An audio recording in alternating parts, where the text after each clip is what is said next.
So Nelson Aguilar and Jalen Mills were back in Philly for a joint practice between the Eagles and the Patriots. But this wasn't the typical Eagles. They thought they were coming in for a light practice, but instead they got war!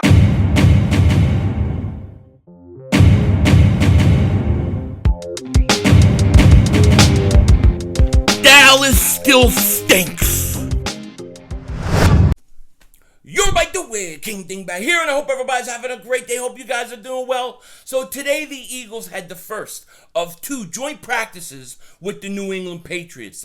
Patriots are in Philly this week, leading up to the preseason game Thursday night, which I will be streaming live. You don't want to miss it. Click the like. Please subscribe. It's always crazy in there. It's always intense in there. We don't care if it's preseason. We don't care if it's regular season. When it comes to the Eagles, we go all out, baby. We give it 150% on this channel, just like we want our players to do on the field. You know what I mean?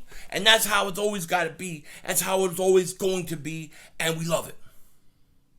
Okay? So that'll be fun. And before I get into what happened at practice today, there are a few things I want to talk to you guys about. First thing, if you have the Newsbreak app, maybe you want to get the Newsbreak app. Click the link in the description and give your boy a follow. It's free to do over there. Give your boy a follow. I'm going to have some stuff going up there later today, possibly exclusive stuff. You don't want to miss it. You don't want to miss it. And if you don't want to subscribe or follow me, I love you anyways. Maybe just not as much. Nah, I'm just kidding. I love you. But, hey, if you want to, in all seriousness, I'd appreciate it. The other thing I want to talk to you guys really quick about before we get into practice is something that I was going to do a separate video on this, okay? But I decided, you know what? I'm just going to talk about it in the beginning of this video because I don't think it's going to happen. I don't think it's likely to happen. And I want to make that very, very clear. However, when I go to Twitter, I go to my emails, and I have messages asking me to talk about this, asking me my opinion on it, and it's multiple people, more than 3 people. I figure this is what people want me to address. So, you know what better way to do it than do it in a video? And what I'm specifically talking about is the rumors of the Eagles being one of the top landing spots for Michael Thomas, okay? Now, it's a little hard for me to believe because I just can't see it happening. But for those that don't know, Michael Thomas, one of the best wide receivers in this league for the New Orleans Saints, he's disgruntled, he wants out, and there's some talk that the Saints may look to trade him, okay? Now, he's young enough, he's good enough, and he would be a huge upgrade to this Eagles team and to most teams in the National Football League.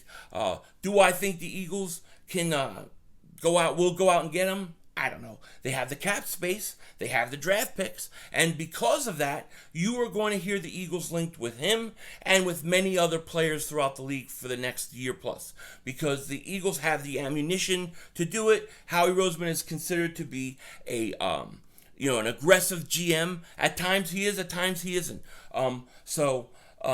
CBS Sports put out the top landing spots. In it, they put the Eagles as the 7th best landing spot. So here's what it said. It's Cody Benjamin of CBS Sports. I'm just going to read what he said. General Manager Howie Roseman has tried to distance himself from the oft-injured veterans, and Thomas feels more like a blockbuster addition to a team ready to win now. But Philly has $16 million in cap space and counting, recently positioning itself for a sizable move. New coach Nick Sirianni is a wide receiver coach by trade, very true. And he's my cannoli-eating, gabagool dishing friend, okay? And what better toy to add for a new quarterback, a new coach, than a guy like Michael Thomas? To go opposite of Devontae Smith. Roseman has never been one to shy away from headline-stealing trades, and perhaps eager to make up for a missed swing at DeAndre Hopkins. Could always get out of Thomas a big deal in 2022. I think what they're saying at the end there is that you're gonna have to, you could get out of his deal if it don't work out in 2022. I think there's an out in his contract. So we'll see. He would be like $10 million in cap space. So the Eagles can definitely afford him. The Eagles definitely have the picks. But the question is that something that the Eagles really, really want to do? I don't think so. I have my doubts. And I think that if Michael Thomas was to get traded, it would be for a team that is considered to be more of a Super Bowl contender. I don't even know if the Saints really, really want to trade him. It's very hard for me to believe. Now, if by some osmosis they go out and they get him, of course, you would instantly upgrade your team. I mean, I love Watkins. I think he's going to be a player. I say you keep him. But if you add Michael Thomas and opposite Devontae Smith, that is a lethal wide receiving core. And even if you don't think the Eagles are Super Bowl contenders, you would have to consider them at that point at least contenders for the division. And Jalen Hurts would have all the weapons he needs. Do I think this is possible? I can't speak today. Do I think it's possible that this is going to happen? I'd give it like a 10% chance. I don't see it happening. I didn't see it enough, serious enough happening that I made a whole video about it. So that's why I talked about it in this video. But Michael Thomas, he may get traded somewhere. Who knows where? If it's Philly, it would be shocking to me. But of course, it's an upgrade. No question about it. But I don't see it happening.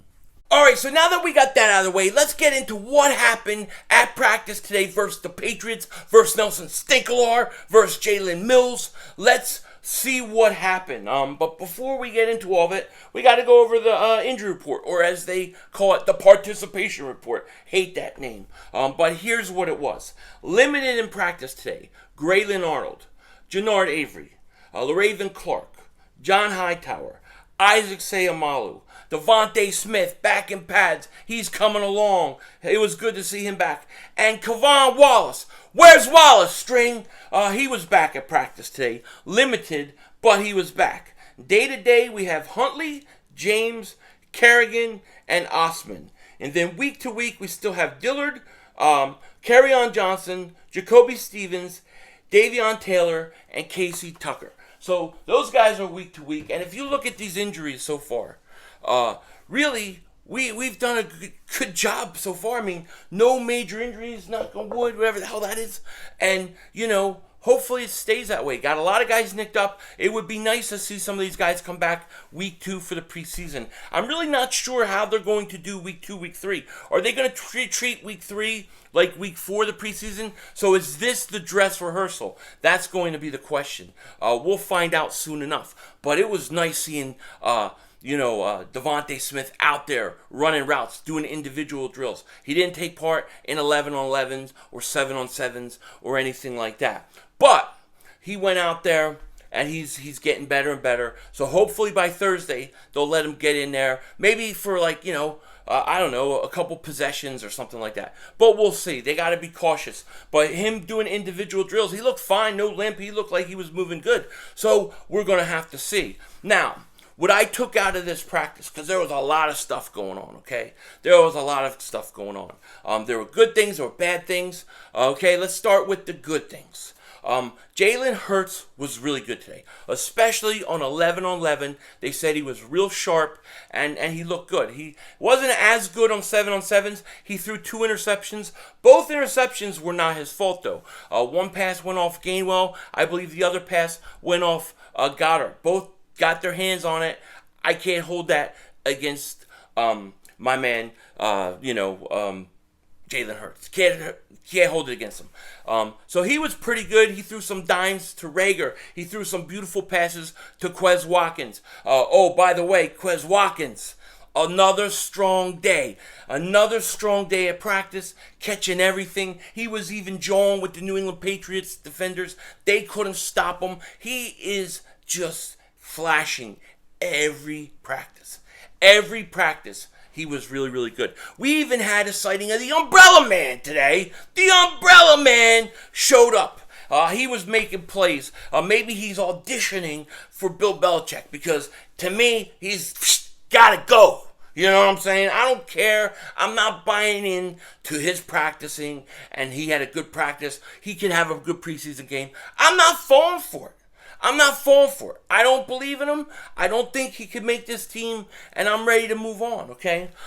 So that's just the way it is. But he had a good practice. A lot of the receivers had a good practice. The guy I heard that was really, really quiet today at practice, receiver-wise, was Fulgham. Fulgham was, really kind of quiet today. Jalen Reagor, another strong performance. It is so funny to me, and I can't say it enough. Ever since my cannoli-eating, gabagool-dishing out friend, Coach Nick Sirianni, laid in on his ass, he has gotten better. Every day he's getting better and better. Jalen Reagor has come to life, and this is a beautiful thing. This is a good thing. If Jalen Reagor lives up to his number one billing with Devontae Smith and the emergence of Quez Watkins, holy crap, dude.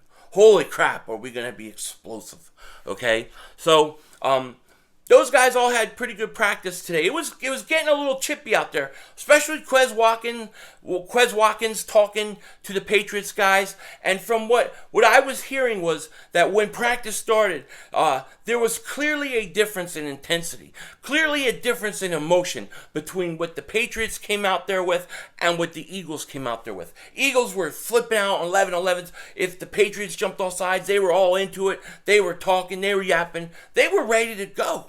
They were ready to go. And that's a reflection of the coach. Okay, that was a reflection of the coach. Before, when Bill Belichick came for joint practices, he had Chip Dip Kelly drinking his little smoothie kale shake. Ooh, it tastes so good, you piece of crap.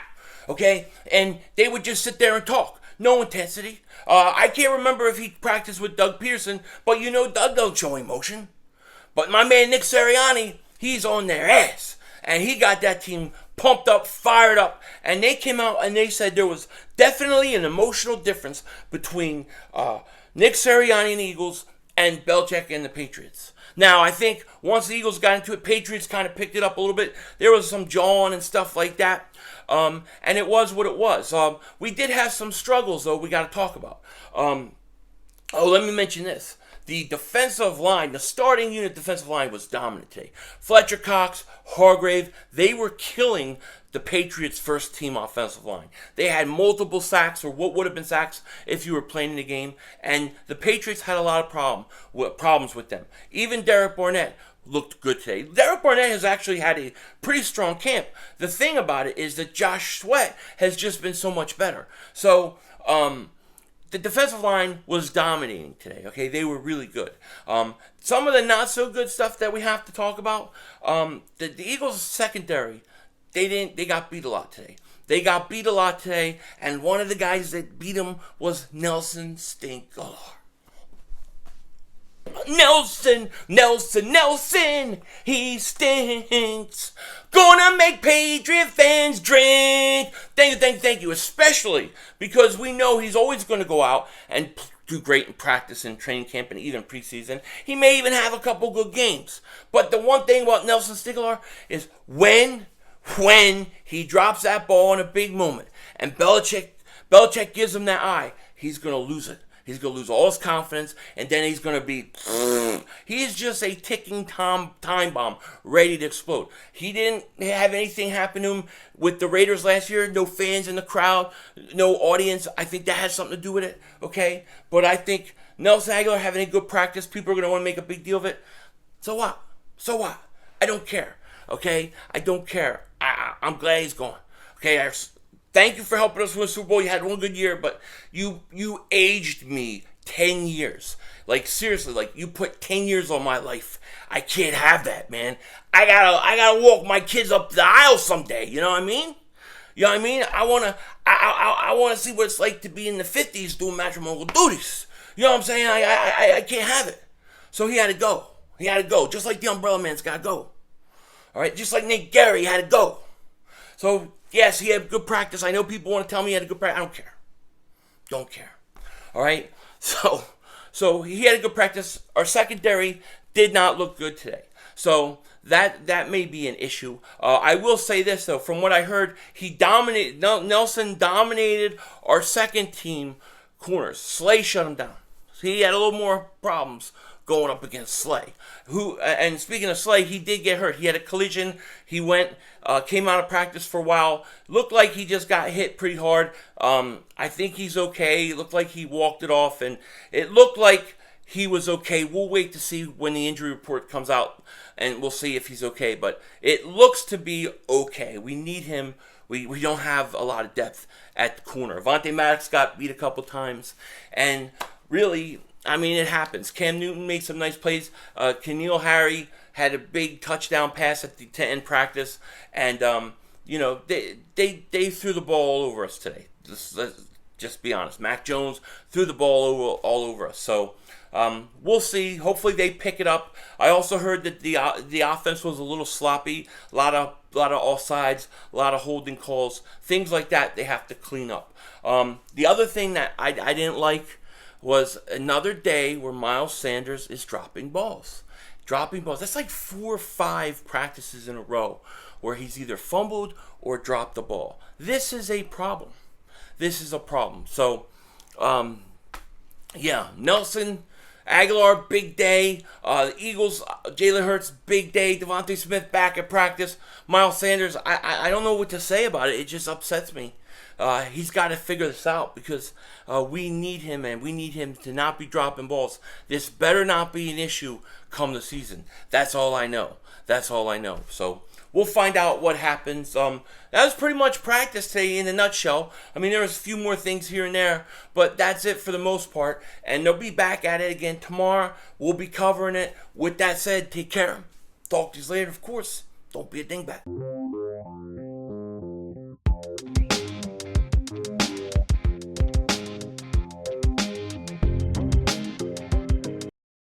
Man, I can't wait for the season to start. I cannot wait for the season to start, And I just wanted to say one other thing about what I talked about earlier about Michael Thomas. I forgot to mention, I think that, yes, the Eagles have $16 million under the cap space right now. They just cleared out all that money. I do think it's for something. What? I don't know, but I do think it's for something. So I just had to say that because I think I left it out of that part of the video. I don't know what it's for, but it's for something. You know what I mean? And I can't wait for the season to start.